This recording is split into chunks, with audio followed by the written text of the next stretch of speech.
할렐루야. 메릴랜드 선교교회 온라인 주일 예배에 오신 여러분을 주님의 이름으로 환영합니다. 이 시간 다 함께 마음을 다해서 찬송 올려드리심으로 예배 시작합니다.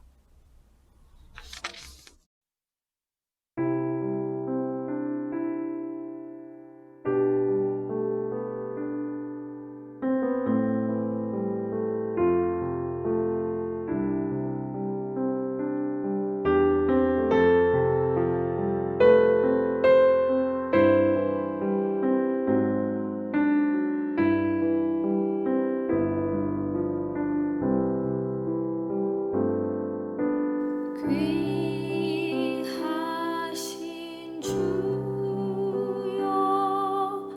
날 붙드사 주께로 날마다 더 가까이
다 같이 기도하시겠습니다.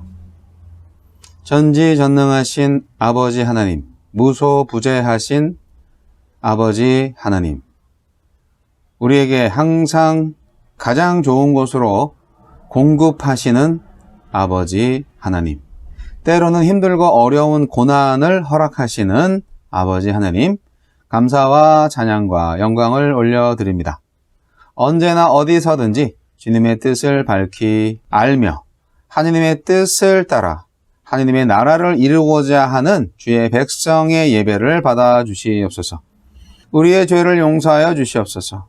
거룩하고 성결하며 정결하며 하나님의 마음에 합한 자로 살기를 원하오니 주여 저희들에게 성령의 능력을 더하셔서 모든 악의 무리들과 구별되어 살게 하여 주시고 믿음으로 항상 승리하게 하옵소서. 유혹에 빠지지 않게 하여 주시고 인내하며 고난 중에 있는 연약한 성도들을 돕게 하여 주시고 끝까지 하느님의 온전하신 회복을 기대하며 오늘 하루 성실하게 기도하는 삶, 찬양하는 삶, 예배하는 삶을 살게 하여 주옵소서. 온라인 예배에 참여하는 모든 하나님의 백성들 동일한 은혜로, 오프라인에 참여하는 모든 성도들에게 주시는 동일한 은혜로 채워주시고 우리의 마음을 뜨겁게 하셔서 하나님의 영광을 바라보게 하옵소서. 예수님 이름으로 기도합니다. 아멘. 자, 이제 헌신의 마음을 담아서 헌금 찬송 올려드리겠습니다. 헌금은 직접 메릴랜드 선교교회 미션 하우스에 오셔서 낼 수도 있고요. 메릴랜드 미셔널 처치 .org에서 어퍼링을 클릭하셔서 헌금을 하실 수도 있습니다. 한국에서는 2000 미셔널 교회 노준엽 계좌로 헌금을 해 주실 수 있습니다. 하나님께서 정성을 다해서 믿음으로 드린 헌금을 기뻐 받으실 줄 믿습니다. 주님께 감사하는 마음을 여러분의 헌금에 잘 담아서 하나님께 드리시기 바랍니다.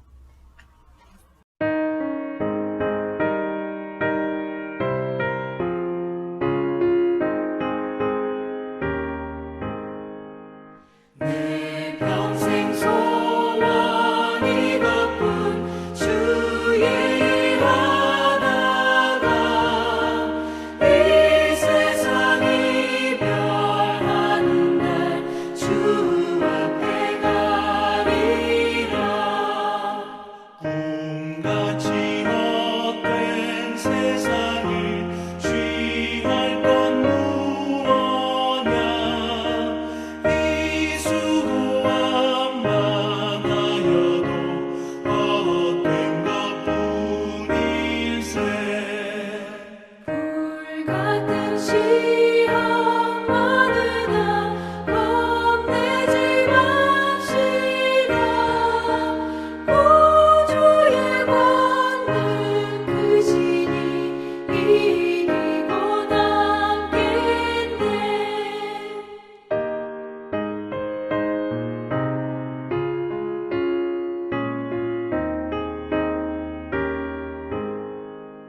금보다 귀한 믿음은 참복에 되도다. 이 진리 믿는 사람들 다 복을 받겠네. 쌀같이 빠른 관음을 주 위에 아끼세. 온 몸과 마음을 바치고 힘써서 일하세. 아멘.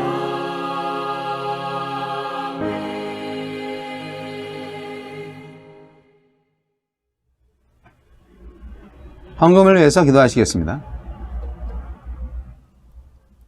하나님 아버지, 돈 때문에 어려움 당하지 않게 해주세요. 먹을 것, 입을 것, 그리고 잠잘 곳 공급해 주시는 하나님의 은혜에 감사드립니다.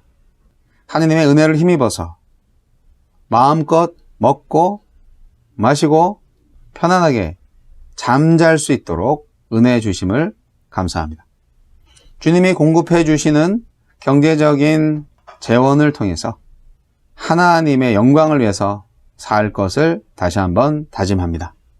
주님으로부터 받은 은혜를 감사하여 그 일부를 주님께 드리오니 주님 받아주시고 하나님 나라의 기쁨이 되게 하여 주옵소서. 예수님 이름으로 기도합니다. 아멘. 자, 오늘의 말씀은 야고보서 5장 13절로 20절 말씀입니다. 야고보서 5장 13절로 20절 말씀 읽겠습니다. 너희 중에 고난 당하는 자가 있느냐? 그는 기도할 것이요. 즐거워하는 자가 있느냐? 그는 찬송할지니라. 너희 중에 병든 자가 있느냐? 그는 교회의 장로들을 청할 것이요. 그들은 주의 이름으로 기름을 바르며 그를 위하여 기도할지니라.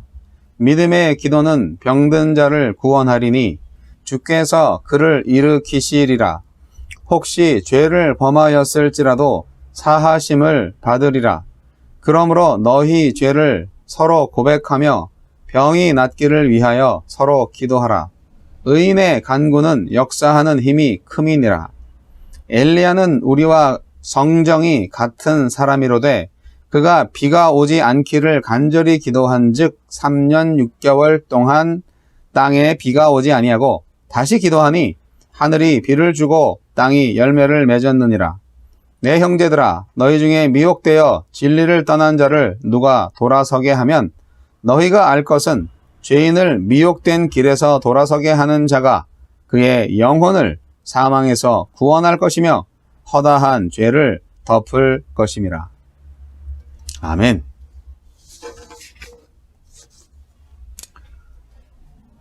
오늘 말씀을 통하여서 함께 나누고자 하는 설교의 제목은 기도할 때와 찬양할 때입니다. 기도할 때는 언제인가요? 찬양할 때는 언제인가요? 그리스도인들이 당하는 상황은 고난과 즐거움 두 가지 상황으로 크게 나누어 볼 수 있는데요. 기도와 찬양은 모두 이 두 가지 상황에서 하나님께서 원하시는 가장 적절한 자세입니다. 일반적으로 사람들은 고난을 당하면 어떻게 하죠?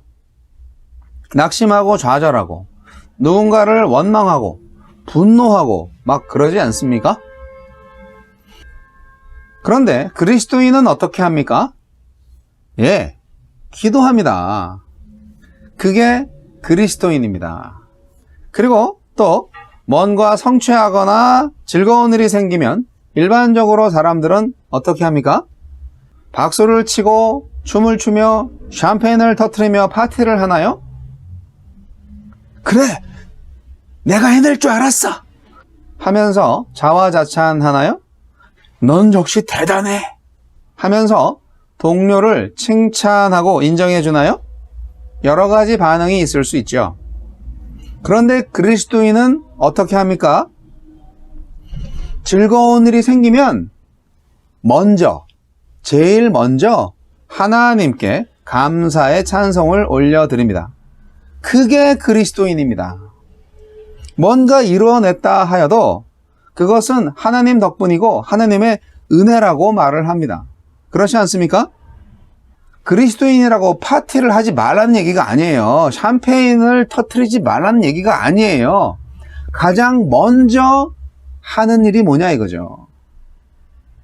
고난당하면 기도하고 즐거운 일이 생기면 찬양하는 것입니다. 여러분은 자연인입니까? 아니면 거듭난 그리스도인입니까? 야고보 사도는 초대교회 성도들에게 기도해야 할 때를 가르쳐 주었습니다. 성도와 교회가 기도해야 할 때가 언제인가요? 물론 여러분은 매일 기도하시죠. 매일 드리는 일상적인 기도 외에 특별히 힘써 기도해야 할 때가 있는데요. 첫째로 고난당할 때입니다. 초대교회 성도들의 고난은 필시 믿음으로 인한 고난이었을 것입니다. 신앙생활을 하기 위해서 어쩔 수 없이 당하게 되는 고난 말입니다.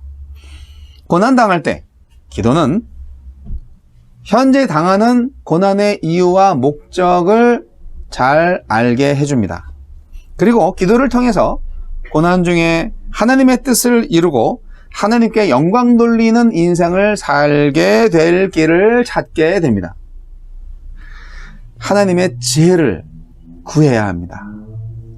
이 시련의 때에 어떻게 하면 든든히 설 수 있는지 기도해야 합니다. 그걸 알기 위해서.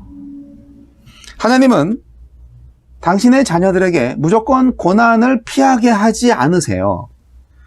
고난을 허락하세요.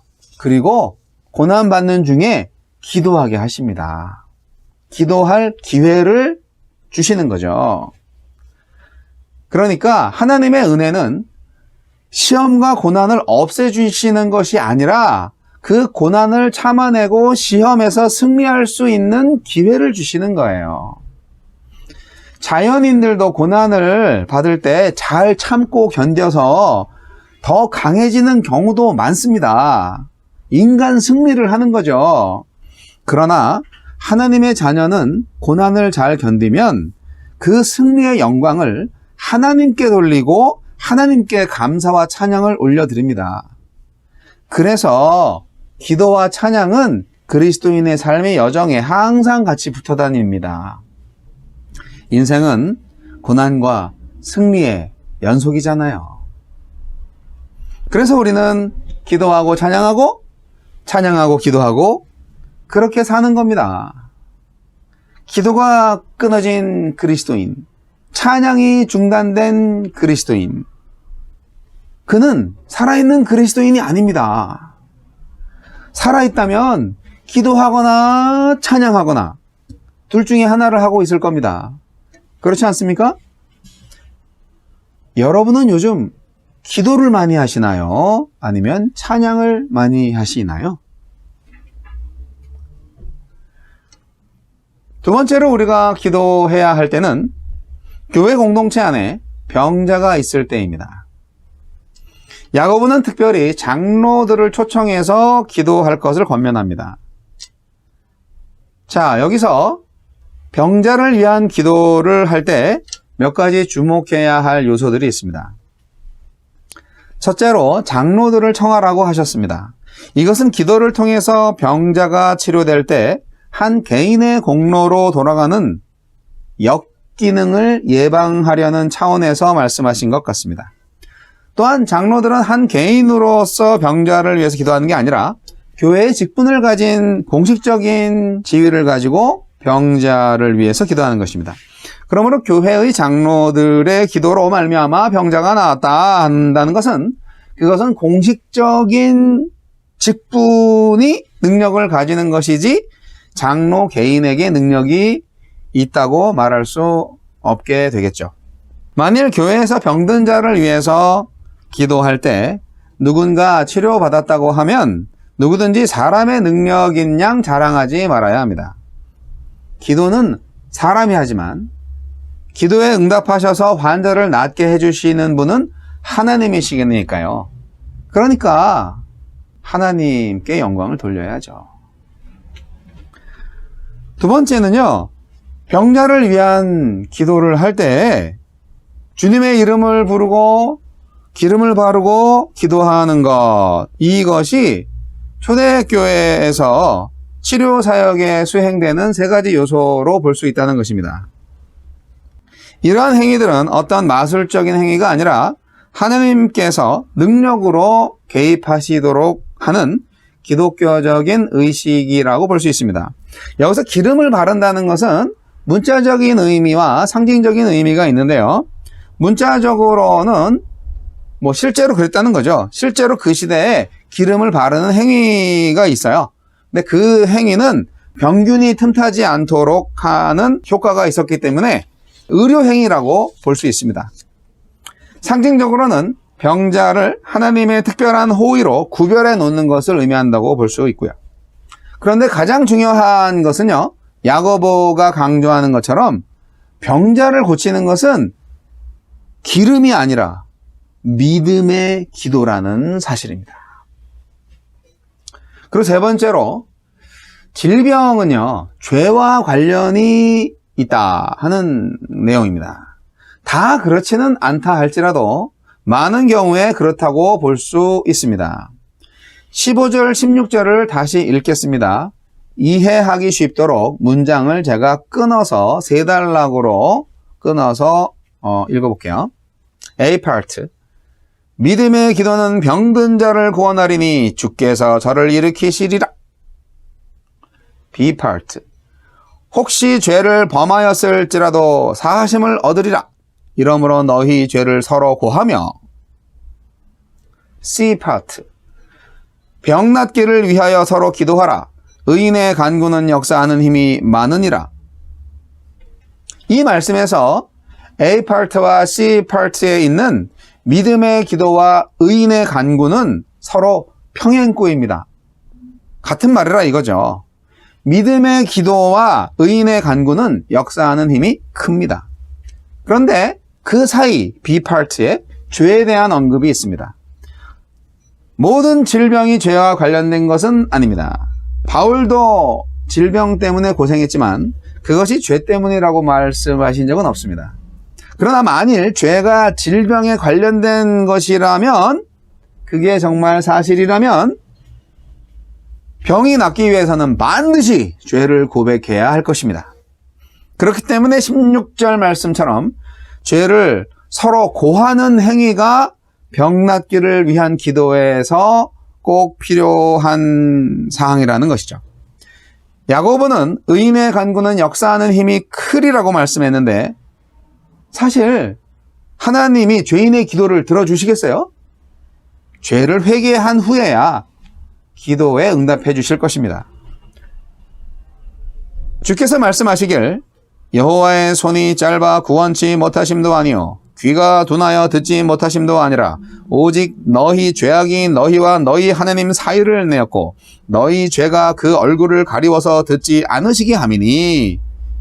이사야서 59장 1절로 2절 말씀에 기록되어 있습니다. 병이라는 게 육체적인 병만 있는 게 아닙니다. 영적인 문제로 연약하게 된 성도들이 많이 있을 것입니다. 기도해 주시기 바랍니다. 그리고 네 번째로, 기도는 사역입니다. 사역. 사역이라는 게 뭔가요? 하고 싶을 때 하고 안 하고 싶을 때 안 할 수 있는 게 아니고요. 하고 싶거나 안 하고 싶거나 해야 할 때는 반드시 하는 것이 사역인 것이죠.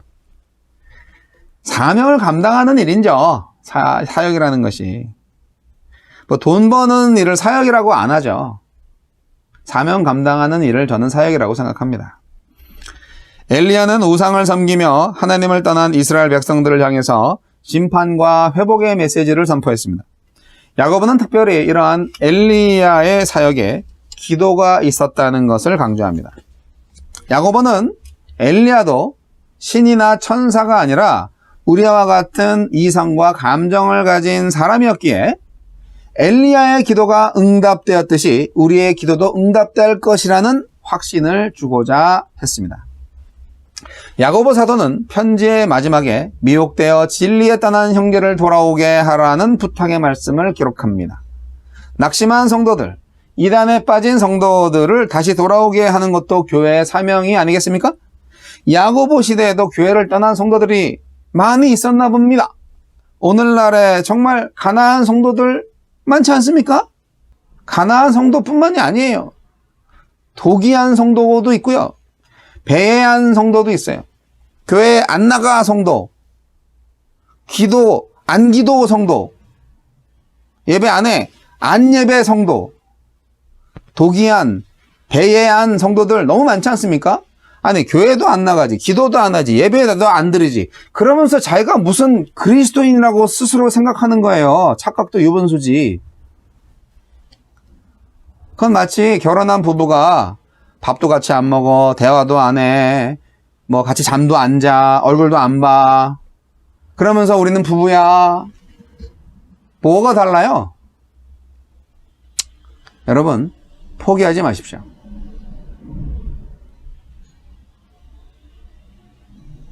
죄에 빠진 성도를 다시 돌아오게 하는 사명을 잘 감당하시기 바랍니다. 자, 오늘 기도해야 할 때 크게 두 가지로 언급했습니다. 고난당할 때와 병자가 생겼을 때 기도하라고 하셨고요. 그리고 즐거운 일이 있을 때 찬양하라고 하셨습니다. 자, 사랑하는 성도 여러분, 지금 우리는 무엇을 해야 할까요? 기도할 때입니다. 기도는 고난을 잘 견디게 해줍니다. 여러분, 또 지금 우리는 무엇을 해야 할까요? 찬양할 때입니다. 찬양은 교만에 빠지지 않게 해줍니다. 고난 앞에서는 기도로, 성취 앞에서는 찬양으로 맞서야 합니다. 그래야 낙담하지 않을 수 있고 교만하지 않을 수 있습니다. 나는 물론이고 시험을 당하는 동료 그리스도인들을 위해서 기도하셔야 합니다. 함께 기도하시는 게 더 좋죠. 특히 시험의 이유를 분별할 수 있는 지도자들의 지혜로운 믿음의 기도가 아주 중요합니다. 시험을 이기는 길은 믿음입니다. 실천하는 믿음이고 하늘의 지혜를 따라 기도하는 믿음입니다. 혼자만의 힘으로는 어렵습니다. 시험을 이기기가 어려워요. 혼자서 끙끙 앓지 마세요. 혼자서도 할 수 있다고 자만하지 마세요. 공동체의 믿음의 기도가 큰 힘을 발휘합니다. 사랑하는 성도 여러분, 성도의 기도가 고난을 능히 이기는 모습을 드러낼 수 있기를 바랍니다. 교회의 기도가 병자를 낫게 하는 역사를 보기를 원합니다. 저는 경건의 모양은 있으나 경건의 능력이 없는 교회를 결코 원하지 않습니다. 여러분 주위에 혹시 아픈 사람이 있습니까? 당장 달려가서 기도해 주시기 바랍니다. 교회가 함께 기도할 수 있으면 그렇게 하시기 바랍니다. 그리고 그 병자에게 혹시 죄의 문제가 있다면 그의 죄를 용서받을 수 있도록, 그의 죄의 문제를 해결할 수 있도록 기도해 주시기 바랍니다. 친구들의 도움을 받아서 지붕을 뜯고 내려온, 예수님 앞에 내려온 그 중풍병자 아시죠? 여러분들도 그 친구들의 사랑을 실천하시기 바랍니다. 지붕을 뜯고 예수님 앞으로 그 친구를 내리는 바로 그 노력이 우리의 삶의 기도가 아니겠습니까? 그리고 또한 예수님처럼 네가 뭘 원하느냐? 내 병이 낫기를 원합니다. 소자야 너의 죄사함을 받았느니라. 그렇게 말씀하신 것처럼 병을 고쳐주기도 전에 더 중요한 그의 죄의 문제를 해결해 주신 예수님처럼 저와 여러분의 기도로 수많은 죄인들의 죄의 문제가 해결되기를 바랍니다. 하느님의 권능으로 말입니다. 기도하시겠습니다. 사랑의 주님, 능력의 주님, 기도할 때를 알게 하여 주옵소서. 찬양할 때를 알게 하여 주옵소서. 고난당할 때 원망하지 않고 낙심하지 않고 기도하게 하옵소서. 주님의 지혜를 구하게 하옵소서.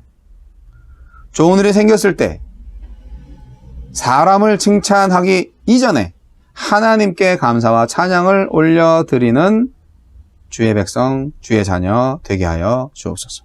모든 영광을 주님께 돌릴 수 있는 참된 믿음의 사람으로 살아가게 하옵소서. 지금은 우리 주 예수 그리스도의 은혜와 하느님 아버지의 극진하신 사랑과 성령님의 감화감동 교통 역사하심이 고난당할 때 기도하고 즐거운 일이 생길 때 찬양하기로 새롭게 결단하는 하느님의 백성들, 주의 종들 머리 위에 이제부터 영원까지 함께 하시기를 우리 구주 예수 그리스도의 이름으로 간절히 축원하옵나이다. 아멘.